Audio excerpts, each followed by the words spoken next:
Why patients with depression and other psychiatric disorders are not able to seek help?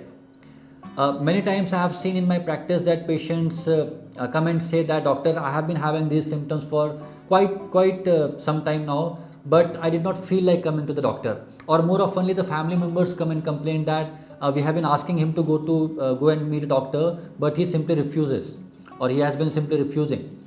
So why does it happen? Let's talk about this. I'm Dr. Praveen Tripathi. I'm a consultant psychiatrist and sexual disorder specialist. And when we ponder on this question, there are multiple reasons why it happens. The first and the foremost is depression itself. Now, one of the important symptoms of depression is negative thinking.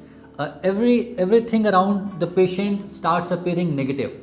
Patient starts seeing everything in a negative light. What do I mean by that? See. Why do we go to a doctor? Because we have a hope that doctor will help us. Doctor will help us in getting rid of symptoms. But if there's a person who does not have any hope, whose mind tells him that there is no way that you can become better, why would he seek appointment with the doctor? And this is precisely what happens in patients with depression. The depressed mind tells them that there is no hope, there is no possibility of you getting better, and there is no point going and seeing a doctor. So this symptom stops the person from seeking help. Not only this, there are other reasons. One of the important reasons is the myths that are associated with the treatment of depression. A lot of people have this thought that if they go to a doctor, they would be started on some pills which would be addictive, or they'll have to take medicines lifelong. Or some people think that they would be put on sleeping pills. They'll become drowsy and they would not be able to do anything in their life, anything productive in their life. Now, all these myths, sometimes people think that there would be really bad side effects. All these things are myths.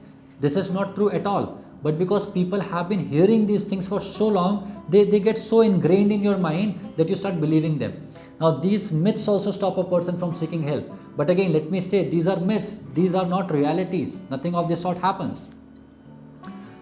Another reason is, people say that the life event that led to this episode, medicines cannot change that life event. People say that I went into depression, or I developed this depressive episode after having a breakup or after losing my job. How will medicines help in this, or how will therapy help in this?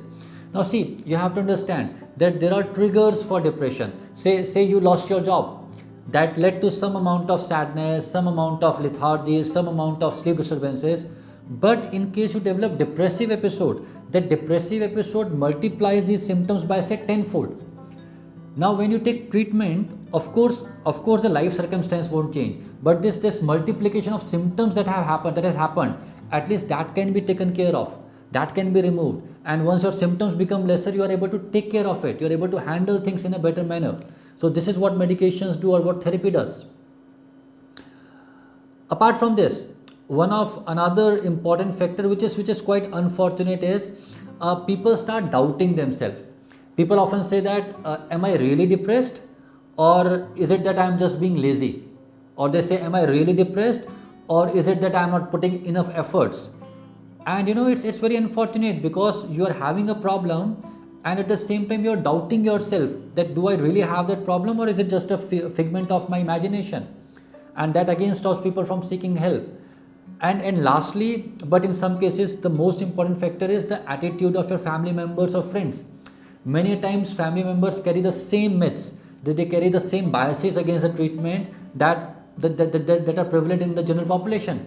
Many times family members tell you that you don't have anything, you are just not trying hard enough. Or family members come up with some ingenious solutions that get up in the morning, go for a walk, run, and that will take care of everything. Now, while maintaining a regular lifestyle and going for a walk or running, all those things do help. But by themselves, they might not be able to help you in getting completely cured. In fact, I would share a real life example. I used to see a patient. He was a young man, 22 or 23 years old, and he was suffering with OCD, obsessive compulsive disorder.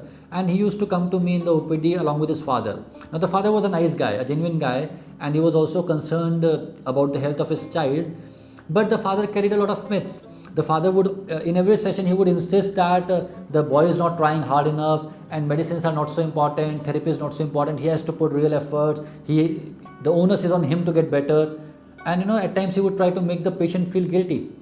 And in one of the sessions, I got a bit angry or irritated or whatever it was.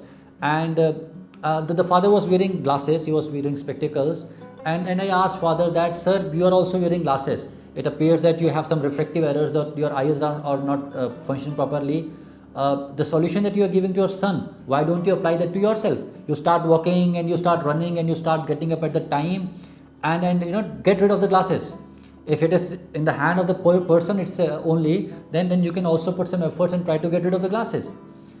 And if you cannot do so, there is no reason why you are giving this suggestion to the patient. Now the father got a bit angry probably because it didn't come back, but I believe that's a fair point. If somebody is telling you that it's all in your mind and you just have to put more efforts to get better, then it should apply to everything. People with hypertension should stop taking their medications. People with diabetes should stop taking their medications. People who are wearing glasses should get rid of them, because all of them should try and get better. But that doesn't happen. If I'm having a problem in my eyes, or if somebody is having high blood pressure, then there is a problem. You have to accept it and you have to get it treated. The same is the case with depression or any other psychiatric illness.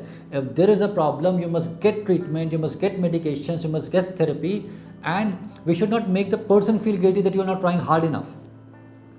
So all these factors, factors related to the illness, to the attitude of people, to the biases, all these things stop people from taking medical help, which is very unfortunate, because depression is something which is easily treatable, and if help is taken in time, the duration of treatment can also be less. And most of the myth about side effects and all are just myths.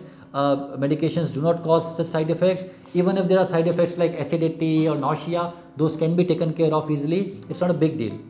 So if you are having such symptoms, or if you know somebody who is having such symptoms, please do not sit on those symptoms. Please do not wait for things to get complicated. Go to the psychiatrist, go to the nearest psychiatrist in whatever city you live in, and seek medical help. Thank you.